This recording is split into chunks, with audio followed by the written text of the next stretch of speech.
Hello friends, VS classes में आप लोगों का स्वागत है। आज की क्लास में हम बात करेंगे ड्राई आइस के बारे में, जो कि बहुत ज़्यादा सोशल मीडिया में चर्चा का विषय बना हुआ है।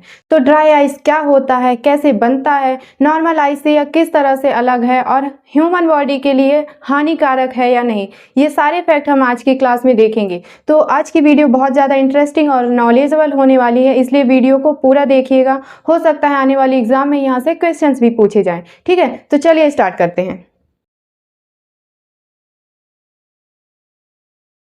सबसे पहले हम बात करते हैं ड्राई आइस। ये शब्द जो है क्यों इतना चर्चा में आया है या हाईलाइट हुआ है इस समय। तो घटना है गुरुग्राम के, जहाँ के एक रेस्टोरेंट में कुछ लोगों को खाना खाने के बाद माउथ फ्रेशनर दिया गया। माउथ फ्रेशनर खाते ही उनकी तबीयत बिगड़ने लगी, खून की उल्टियाँ होने लगी और उनकी हालत इतनी ख़राब हो गई कि उन्हें हॉस्पिटल में एडमिट करना पड़ा। तो ऐसा क्या था उस माउथ फ्रेशनर में, देखते हैं। माउथ फ्रेशनर के लिए उन्हें दिया गया था ड्राई आइस, सूखी बर्फ उन्हें खाने के लिए दिया गया था और यह बहुत ही ज़्यादा हानिकारक होती है। इसे खाना तो दूर, छूने से भी मना किया जाता है। इसके संपर्क में आने से सांस लेने में तकलीफ हो सकती है, आंखों में जलन, मुंह में खून की उल्टियां होने लगती हैं और अगर समय से इलाज ना मिला तो जान भी जा सकती है इंसान की। बर्फ की तरह सफ़ेद दिखने वाला ड्राई आइस आखिर होता क्या है? तो ड्राई आइस कार्बन डाइऑक्साइड यानी CO2 का ही सॉलिड फॉर्म होता है, उसका ठोस रूप होता है। ठीक है, ड्राई आइस CO2 यानी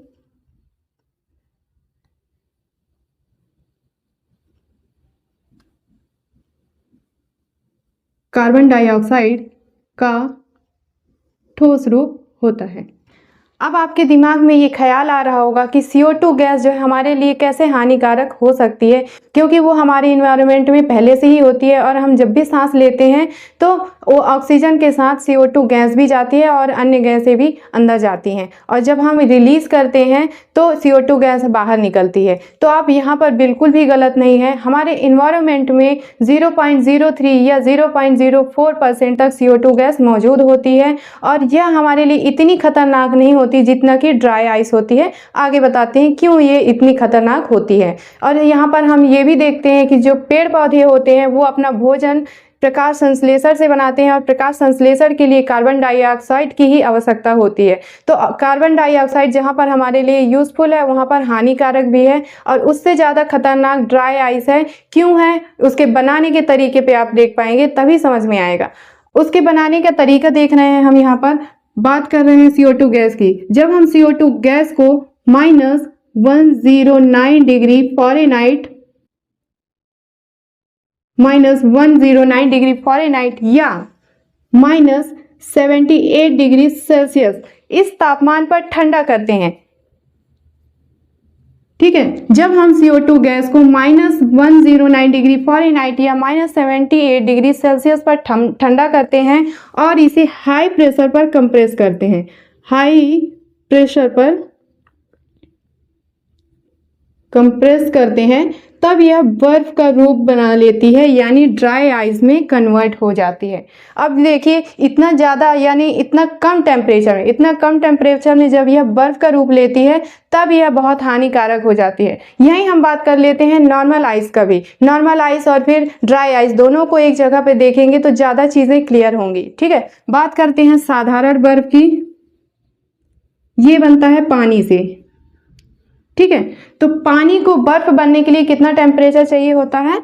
0 डिग्री सेल्सियस। ठीक है, तो नॉर्मल पानी देखिए, यहाँ पर बर्फ बनने के लिए 0 डिग्री सेल्सियस टेम्परेचर लेती है। वहीं CO2 गैस ड्राई आइस में कन्वर्ट होने के लिए -78 डिग्री सेल्सियस या -109 डिग्री फ़ारेनहाइट का टेम्परेचर लेती है। तो कितना ज़्यादा अंतर है इनके टेम्परेचर में। ठीक है, और जब इस तरह से हम इनको इतना अंतर देखने को मिल रहा है बनाने के तरीके में, तो इनके तापमान में भी अंतर आपको देखने को मिलेगा। यानी जहाँ पर बर्फ का तापमान -2 या -3 डिग्री सेल्सियस होता है, वहीं पर ड्राई आइस का तापमान -80 डिग्री तक हो सकता है। यानी आप अंतर यहाँ पर देख सकते हैं कितना ज़्यादा ठंडा होता है। तो इसका इतना ज़्यादा ठंडा होना ही ह्यूमन बॉडी के लिए बहुत हानिकारक है। हम अगर इसे सीधे छूते हैं तो हमारी हाथों की कोशिकाओं को ये जला सकता है, और खा लेते हैं तो ये जहाँ जहाँ पर शरीर के अंदर जाएगा वहाँ की कोशिकाओं को ये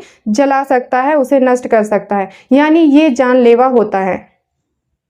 ड्राई आइस और नॉर्मल आइस की अगर समानता की बात करें तो लगभग दोनों एक समान होती हैं, दोनों ही ठंडी होती हैं, दोनों का रंग सफ़ेद होता है।